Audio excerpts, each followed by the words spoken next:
السلام علیکم ورحمۃ اللہ وبرکاتہ. نحمده ونصلي على رسوله الكريم. اما بعد فاعوذ بالله من الشیطان الرجیم. بسم اللہ الرحمن الرحیم. الحمدللہ پارہ نمبر 2 کی تلاوت کی تکمیل ہوئی اور پارہ نمبر 3 کا بھی کافی حصہ تلاوت ہو چکا ہے. تلاوت کے اعتبار سے سورہ بقرہ کی تمام کی تمام تلاوت تکمیل ہو چکی ہے. سورہ آل عمران کی بھی ابتدائی کچھ تلاوت آپ نے ساتھ کی. سورہ بقرہ میں انشاءاللہ آج بات کریں گے. سورہ بقرہ 40 رکوع اور 286 آیات کے اوپر مشتمل ہے اور بنیادی طور پر یہ مدنی سورت ہے. البتہ اس کا جو آخری رکوع ہے، جو آخری آیات ہیں، وہ مکہ مکرمہ کے اندر نازل ہوئی ہیں، لیکن موضوع کی مناسبت کی وجہ سے وہ مدنی سورت کے لیے سورہ بقرہ کے اندر رکھی گئی ہے. بقرہ گائے کو کہتے ہیں اور اسی مناسبت سے چونکہ اس کے اندر ایک ذکر ہے گائے کے حوالے سے، اسی مناسبت سے سورت کا نام رکھا گیا ہے، ورنہ اس کے اندر کوئی بقرہ کے حوالے سے کوئی موضوع ایسا نہیں ہے. سورہ بقرہ چونکہ مدنی سورت ہے، حضور صلی اللہ علیہ وسلم جب مکہ سے ہجرت کر کے مدینہ منورہ آئے تو یہاں پر آپ صلی اللہ علیہ وسلم نے ایک ریاست کا قیام کیا اور حضور علیہ السلام اس ریاست کے قیام کے بعد چھوٹی سی ایک بستی ریاست بن گئی. تو ریاست کے قیام کے لیے جو معیشت، معاشرت، تہذیب، تمدن، انسان کی انفرادی اور اجتماعی جتنے بھی احکامات تھے، ایک ریاست بنانے کے لیے جتنے بھی اصولوں کی ضرورت تھی، وہ سورہ بقرہ کے اندر کسی حد تک ہے بڑی تعداد کے اندر اس کے اندر نازل ہوئے. حضور علیہ السلام جب مدینہ منورہ تشریف لائے تو آپ علیہ السلام کے سامنے جن لوگوں سے آپ صلی اللہ علیہ وسلم مخاطب ہوئے یا جن سے آپ کی ملاقات ہوئی وہ تھے مسلمان. اس کے بعد وہاں پر ایک اور نیا کردار سامنے آیا منافقین کا، اور اس سے بھی زیادہ ایک اور نیا کردار سامنے آیا. منافقین اگرچہ کہ مکہ کے آخری دور کے اندر بھی ظاہر ہو چکے تھے، لیکن تیسرا ایک اہم کردار تھا، وہ تھا بنی اسرائیل یعنی کہ یہودی. عیسائیوں کی بستیاں اگرچہ کتنا سائٹ پر تھی، لیکن ہے یہاں مدینہ منورہ کے اندر یہودیوں کی بستی تھی. تو گویا حضور علیہ السلام جب مدینہ منورہ تشریف لے کے آئے تو آپ صلی اللہ علیہ وسلم کے سامنے جو مخاطب تھے لوگ ہیں وہ تھے مسلمان تھے، منافقین تھے اور بنی اسرائیلی تھے. کیا اسی بات کو سامنے رکھتے ہوئے سورہ بقرہ کے اندر بہت سارے احکامات کا نزول ہوا. جیسے کہ مثال کے طور پہ آپ دیکھیں کہ سورہ بقرہ میں دیکھا جائے تو وصیت کا معاملہ ہے، قصاص کا معاملہ ہے، اسی طرح شراب اور جوئے کے حوالے سے احکامات ہیں، اسی طرح کچھ وراثت کے حوالے سے بھی مختصر سے نکاح کے حوالے سے بھی کچھ معاملات ہیں. منافقین کے کردار کو ذکر کیا گیا، بنی اسرائیل کے کردار کو ذکر کیا گیا ہے. تو یہ پورے کے پورے احکامات ہیں گویا کہ سورہ بقرہ کے اندر نازل ہوئے. سورہ بقرہ کی کچھ فضیلت کے حوالے سے مختصر ٹائم میں آپ کے سامنے جتنا بیان کر سکتا ہوں کروں گا انشاءاللہ. حضرت معاذ بن جبل رضی اللہ تعالیٰ عنہ روایت کرتے ہیں حضور علیہ السلام نے ارشاد فرمایا کہ سورہ بقرہ گھر کے اندر پڑھا کرو، اس لیے کہ یہ خیر و برکت کا باعث ہے. اور آپ علیہ السلام نے فرمایا کہ جو سورہ بقرہ کی تلاوت گھر میں نہیں کرتا تو گویا اس کے لیے حسرت ہے، یعنی افسوس ہے، بد نصیبی ہے، اور اہل باطل اس کے اوپر مسلط ہو جاتے ہیں. تو امام قرطبی رحمہ اللہ نے اہل باطل کا ترجمہ کرتے ہوئے حضرت معاذ بن جبل کی اسی حدیث کو تشریح کیا کی ہے. آج دیکھیں ہمارے گھروں کے اندر بہت سارے مساجد کے ہیں کہ فلان نے فلان کے اوپر جادو کیا ہوا ہے، فلان نے فلان کے پیچھے تعویذ کیا ہوا ہے، اور بدعمال قسم کے عاملوں کے پاس ہم جاتے ہیں، پیسے بھی دیتے ہیں. گھر کی خواتین کام آج آ کے گھومتی ہیں اور کیا کیا قصے آپ کے سامنے آتے ہیں، میرے خیال میں بیان کرنے کی ضرورت نہیں ہے. اور یہاں پر سارا کیمیا اور سارا خزانہ یہاں موجود ہے. ہم ان بے نمازیوں کے پیچھے گھوم رہے ہیں جن کے پاس کچھ بھی نہیں ہوتا. ہمارے پیارے نبی صلی اللہ علیہ وسلم نے کیا ارشاد فرمایا کہ جو شخص بھی گھر کے اندر سورہ بقرہ کو پڑھتا ہے جادوگروں کا اثر اس جادو کا اس شخص کے اوپر نہیں ہوتا ہے، اس گھر کے اندر. لہٰذا کثرت کے ساتھ تلاوت کریں، اللہ پاک یہ جتنے بھی جادو کرنے والے لوگ ہیں اس سے آپ کی جان چھوٹ جائے گی. اللہ کے نبی نے بات کرنی، اس سے بڑھ کے اور اٹھنڈی بات کیا ہو سکتی ہے. اسی طرح حضور حضرت ابو ہریرہ کی روایت ہے، حضور نبی کریم علیہ السلام نے ارشاد فرمایا، آپ علیہ السلام نے فرمایا کہ جو شخص بھی سورہ بقرہ کو گھر کے اندر تلاوت کرتا ہے شیطان اس گھر کے اندر داخل نہیں ہو سکتا. اور اس کے اندر ایک آیت ہے جس کو آیت الکرسی یا آیت عظیم بھی کہا جاتا ہے. اس کے بارے میں بھی یہ ہے کہ جس گھر کے اندر تلاوت ہوتی ہے یا جو شخص رات کو پڑھ کے سو جاتا ہے اس کا گھر اور اس کے ارد گرد جتنے پڑوسیوں کے گھر بھی اللہ تعالیٰ شیطان سے محفوظ کرتے ہیں. بہت زیادہ فضیلت ہے. پھر اسی طرح ایک اور روایت کے اندر حضرت نواس بن سمعان رضی اللہ عنہ کی روایت ہے. حضور علیہ السلام نے فرمایا قرآن پڑھا کرو, اپنے گھروں کو قبرستان نہ بناؤ, تلاوت کیا کرو گھروں کے اندر.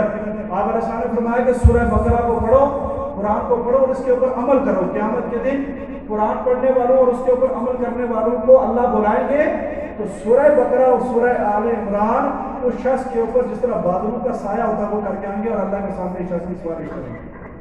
یہ بہت زیادہ فضیلت والی بات ہے.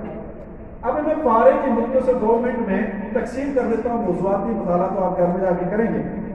پہلے پارے کے اندر 5 چیزیں ذکر ہیں. نمبر 1, شروع کے اندر انسانوں کی 3 قسمیں ذکر کی گئی ہیں, مومنین, کافر اور منافق. نمبر 2, اعجاز قرآن, یعنی قرآن کی عظمت ذکر کی گئی ہے. کیا فَأْتُوا بِسُورَةٍ مِّن مِّثْلِهِ وَادْعُوا شُهَدَاءَكُم إِن كُنتُمْ صَادِقِينَ. چیلنج کیا کہ آپ پوری دنیا کے لیے سارے دانشور اکٹھے ہو جاؤ, اس جیسی ایک صورت لے کے آ جائیں. اس کا مطلب یہ ہے کہ قرآن کا اعجاز یہاں ذکر کیا گیا. 2 چیزیں ہو گئی. تیسری ہے تخلیق آدم. آدم علیہ السلام کی تخلیق اور تکریم آدم, فرشتوں کا سجدہ کرنا, شیطان کا انکار کرنا, یہ قصہ بھی یہاں پر ذکر ہوا ہے. تفصیل آپ پڑھ سکتے ہیں. 3 چیزیں. چوتھی چیز ہے احوال بنی اسرائیل. یعنی جیسے پہلے عرض کیا کہ چونکہ مدینہ منورہ کے اندر یہودی آباد تھے, بنو قریظہ, بنو نذیر 2 قبیلے تھے, باقی قبائل بھی تھے, تو وہاں پر احوال بنی اسرائیل کا ذکر بھی ہمیں پہلے سپارے کے اندر ملتا ہے. بنی اسرائیل کا ذکر.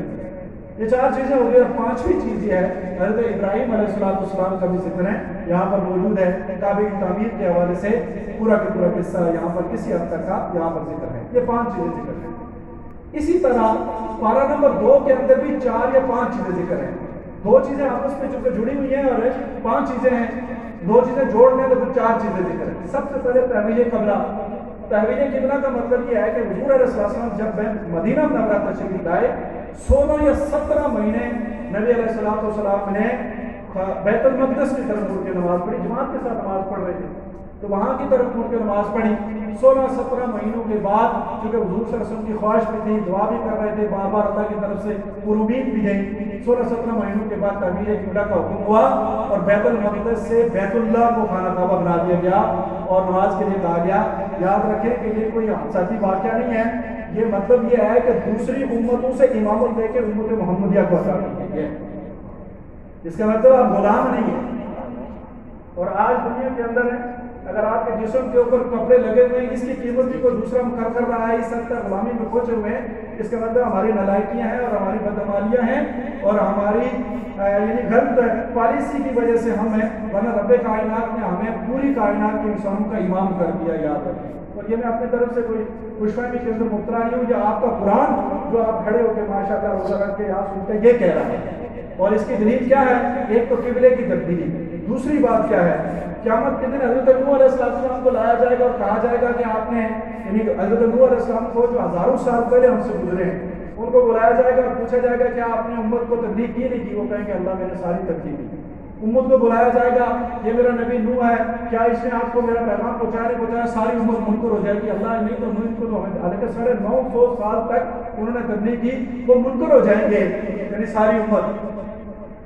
اچھا جی, نوح علیہ السلام سے کہا جائے گا آپ کی امت تو منکر ہو رہی ہے, آپ کے پاس کوئی ثبوت, کوئی دلیل, کوئی دعا.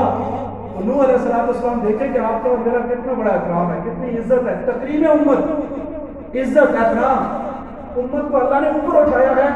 امت اگر اپنی نالائکی کی وجہ سے نیچے ہوتی ہے تو یہ امت کا قصور ہے. رب کائنات نے تو آپ کو بڑا مقام عطا فرمایا ہے. نوح علیہ السلام وہاں پر ہزاروں سال بعد میں وہ آنے والی امت کے لیے کہیں گے کہ اے اللہ, میں نے اپنے ساری کے ساری امت کو میں نے آپ کا پیغام پہنچایا ہے اور میرے پاس ہوا ہے محمد صلی اللہ علیہ وسلم, اس کی امت میرے پاس ہوا ہے. یعنی میں اور آپ وہاں پر گواہی دیں گے. وَكَذَلِكَ جَعَلْنَاكُمْ أُمَّةً وَسَطًا لِتَكُونُوا شُهَدَاءَ عَلَى النَّاسِ وَيَكُونَ الرَّسُولُ عَلَيْكُمْ شَهِيدًا. تم بھی گواہ بنو گے اور تمہارا رسول بھی ان کے اوپر گواہ بنے گا. اعتراض ہو جائے گا تو تم ہزاروں سال بعد میں آنے والے نہ تم نے دیکھا نہ تم وہاں موجود تھے, ہزاروں سال بعد میں آنے والے کیسے گواہ بن سکتے ہیں؟ جب پوچھا جائے گا کہ تم کیسے گواہی دے سکتے ہو، تو اس وقت میں اور آپ کھڑے ہو کے اللہ کے سامنے کہیں گے اے اللہ ہمارے قرآن اور ہمارے نبی نے یہ بات کی ہے، اور وہ کبھی غلط بھی ہو سکتی ہے، اس کا مطلب سچی بات ہے۔ یہ آپ کی عزت اور احترام ہے۔ یاد رکھیں ہم قیامت کے دن بھی ہماری گواہی قبول ہوگی، اور دنیا کے اندر بھی ہم ہیں اللہ کے گواہ ہیں اور ہماری گواہی قبول ہوتی ہے۔ اللہ فرماتے ہیں انتم شہداء للہ فی الارض، تم اللہ کے گواہ ہو زمین کے اوپر، اور میں تمہاری گواہی کو قبول کرتا ہوں۔ اور وہ کیسے؟ حضرت عمر بن خطاب رضی اللہ تعالیٰ عنہ کی روایت ہے، حضور نبی کریم علیہ السلام نے ارشاد فرمایا میری امت کے 4 لوگ جس شخص کی اچھائی کے بارے میں گواہی دیتے ہیں اس کے اوپر جنت کو اللہ واجب کرتا ہے۔ تم گواہ ہو۔ حضور اعظم کے سامنے وہ ایک جنازہ گزرا تھا نا، تو وہاں پر لوگوں نے تعریف کی، آپ سب سنو واجب ہو گئی۔ کسی بات ایک اور جنازہ گزرا، لوگوں نے بڑی کہا میرا جان چھوٹی، بڑا خراب آدمی تھا، آپ نے فرمایا واجب ہو گئی۔ صحابہ نے عرض کی یا رسول اللہ کیا واجب ہو گئی؟ آپ صلی اللہ علیہ وسلم نے فرمایا کہ جس کی تم نے تعریف کی اللہ نے تمہاری تعریف کو قبول کرتے ہوئے اس کے اوپر جنت واجب کر دی، اور جس کی تم نے مذمت بیان کی اللہ نے تمہاری اس گواہی کو بھی قبول کرتے ہوئے اس کے اوپر جنت کو واجب کر دیا۔ تم انتم شہداء للہ فی الارض، تم زمین کے اوپر اللہ کے گواہ ہو۔ آپ تصور کریں کہ جو ہمیں وہ تخلیق آدم کا جو قصہ ہے کہ انی جاعل فی الارض خلیفہ، اس سے بڑھ کے مقام مرتبہ کس کو ہو سکتا ہے؟ تو آج ہمیں اپنا مقام مرتبہ جاننا چاہیے۔ ایک ہے یہ چیز ہے، اس کے علاوہ یہ 2 چیزیں یہ ہوگی۔ تیسرا یہاں پر جو ہے یہ ایک اور چیز کی ذکر کی گئی ہے، وہ ہے ایک بیماری طاعون کا ذکر کیا گیا، بنی اسرائیل کا ذکر ہے۔ بیماری کی وجہ سے نہیں، ایک علاقے سے بھاگ کے دوسرے جہاں جیسے کورونا وغیرہ کا ایشو ہے تو دوسرے علاقے میں چلے گئے، اللہ نے وہاں موت دے دی اور بتا دیا کہ موت سے کوئی نہیں بھاگ سکتا، تم ایک علاقہ چھوڑ کے جہاں بھی جاؤ گے موت نے آنا ہے تو اللہ نے فیصلہ کر ہی دینا ہے۔ اسی طرح طالوت کا اور جالوت کا، طالوت ایک بنی اسرائیل کے مجاہد تھے، سپہ سالار تھے، انہوں نے جالوت کو ہرایا تھا، مالکہ ایک قوم تھی اس کو ہرایا تھا، اس کا بھی ایک کافی سارا ذکر جو ہے وہ دوسرے پارے کے اندر موجود ہے۔ تو یہ پورے کا پورا ایک خلاصہ تھا جو میں آپ کے سامنے ذکر کر دیا۔ آخری حدیث بیان کر کے دعا کرتے ہیں۔ حضور علیہ السلام نے فرمایا کہ مجھے معراج کے موقع پہ 3 تحفے دیے گئے۔ پہلا تحفہ دیا گیا نماز، دوسرا تحفہ دیا گیا سورہ بقرہ کا آخری رکوع، بہت فضیلت والا رکوع ہے، اور تیسرا تحفہ یہ وہی تقریم امت اور تحمیل قبلہ کے ضمن میں اگر اسی بات کو لیا جائے کہ آپ تصور کریں ہمارے ہاں کوئی کسی اسٹیٹس کا وزیر اعظم صاحب یا صدر صاحب وہاں کو ملاقات کے لیے یا کوئی کسی کا مقرب ہو تو نیچے والے لوگوں کو لفٹ نہیں کراتا کہ جی میرا تو خاص بڑے لوگوں سے تعلقات ہیں۔ ہمارے جو بڑے ہیں پھر محمد صلی اللہ علیہ وسلم ہمارے پیارے نبی جب رب کائنات کے پاس موجود ہیں، اللہ کے پاس موجود ہیں، رب کائنات اور پیارے حبیب کی آپس میں گفتگو ہو رہی ہے، سامنے ہو رہی ہے یا پردے میں ہو رہی ہے اس کے اوپر ہم نہیں جائیں گے، لیکن گفتگو تو حضور صلی اللہ علیہ وسلم بلا کے ہو رہی ہے، وہاں پر بھی جا کے اپنی کوئی بات نہیں کی، یاد رکھیں اپنی دنیا کے اندر کچھ نہیں مانگا، وہاں بالکل رب کائنات کا قرب تھا، وہاں پر بھی جا کے اللہ سے عرض کیا اللہ میری امت کا کیا ہوگا، اللہ میری امت کا کیا ہوگا۔